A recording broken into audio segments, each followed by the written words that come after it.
But I was trying to figure out this whole Chris Mack situation at Louisville. And, I talked to Chris early in the week. I kind of knew something was coming down.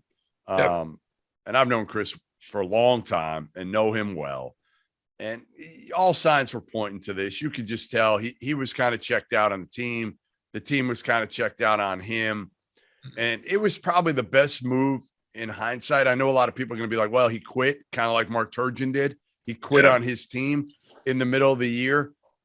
I feel like the only thing I would say to that is if he had kept coaching, it would have been a more miserable experience for everybody involved. The kids being the ones that I think would have suffered the most because they would have had to hear about this every single day, every single game. Is he going to be fired? Isn't he? At least now, all right, he's out. Yeah, there'll be a new coach, but these guys, most of them probably aren't ever going to play for that new coach. They just got to finish out the year. There's enough time where they can have a decent experience under Mike McGee's, the interim head coach. Yeah, it's really interesting. I look at this as a very parallel situation to Turge. COVID hurt them because they had good teams. I mean, the Jordan Wara team, that could have made noise. And if it does, then all of a sudden the narrative is different. Sure, it could have changed recruiting. I know you guys had a good conversation last night in the After Dark stuff about how they've missed on some guys and they've gotten some good recruits that maybe haven't panned out to be such. But, that momentum would have been very different, I think, had they been able to do that. And I look at the Maryland the same way. Anthony Cowan, Jalen Smith, and all of a sudden COVID happens. And that's a tough situation. For Chris Mack, I think also the prior recruiting violations hurt him too because of the Dino Gaudio stuff. That's fair to say. I just think that Louisville is on high alert. Like you can't do anything wrong at Louisville right now because they're just looking at it as, man, we've had some wild shit going down here and we've got to be better, And I think even if Chris Mack's violations weren't, it wasn't lack of institutional control like we saw before. Rob, but it was nothing. Do you realize what it was? Playing GAs in practice. Yep. Sorry about you. Yep. Some of those GAs. I heard a story about a GA at Louisville. I'm not going to say who it is, but that they were making him practice in practice, and he's playing against Louisville's team, who's good. Yep. Doesn't take a charge. One of the assistants loses his mind on him. He's like, dude, I'm a GA. Like, I'm not taking a charge from freaking our 300-pound center. Like, there was some weird stuff going on there. Really strange. Yeah. Really strange. No, there was. But again, having a GA practice, who gives a shit? The other one was. It's because certain programs would have a million GAs practicing.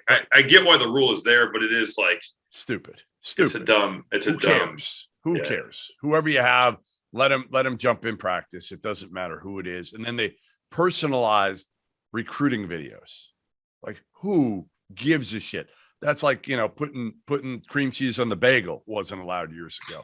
So for those to be now, again, the big key here wasn't that. It was more that the conversation when he fired Gaudio and Luke Murray. Okay, so to take you back, Dino Gaudio was like his best friend. He hires him after Dino was at ESPN for almost a decade. Dino coached him, right? Dino coached Chris? Yes, I think so. I think so.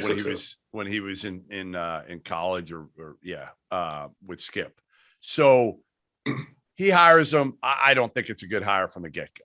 He's been out for almost 10 years. You want to hire him as a special assistant off the road, I'm fine with it. But you don't want him recruiting. Well, he's recruiting. So it's him, Luke Murray, Mike Pegues. There's dysfunction on the staff. They don't like each other. It's not good. And then again, they got the NCAA shit hanging over their head. Well, they get this recruiting class in that's supposed to be great in 2019. And we went through it last night, but it didn't pan out at all. I mean, Samuel Williamson, top 25 kid, has been a piece. David Johnson was going to he's a Louisville kid. He was going to go there no matter who the head coach was. And then you got a bunch of dudes that either didn't progress like Jalen Withers or transferred out of the program like three other guys did. So you're missing on dudes. You're maybe not developing them. Staff dysfunction, NCAA cloud hanging over your head. pressure mounting. You don't go to the tournament 2 years ago when you've got a team that's capable of going deep into the tournament. It's kind of a whirlwind, a bunch of different, you can't point to one thing. But what I will say is that Dino thing, when it got out there publicly, if that had stayed private like it should have, and some people were saying, well, Chris Mack got it to the FBI level. No, he didn't. He recorded the phone call. He recorded the conversation in person when he fired Dino, and Dino tried to extort him.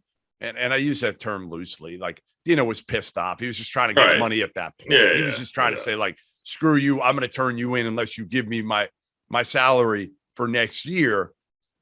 And then Chris obviously had to go to somebody and say this happened. He went to whoever it was. He didn't have human resources in the room, which was a big mistake. And that's why he got suspended for the 6 games by the school.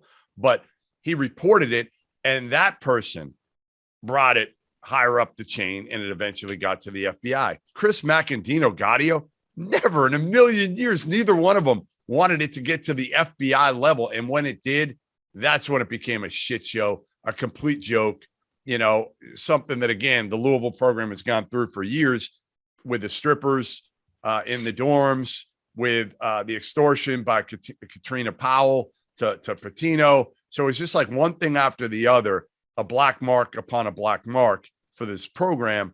And then it becomes, you're a laughing stock, and then you don't win, and you don't have talent. They do not have talent on that team right now. And you know what? Listen, you don't go to the tournament 2 straight years at Louisville, Rob. You're making your own bed to be fired. No doubt. I mean, their history is way too good. It's way too good.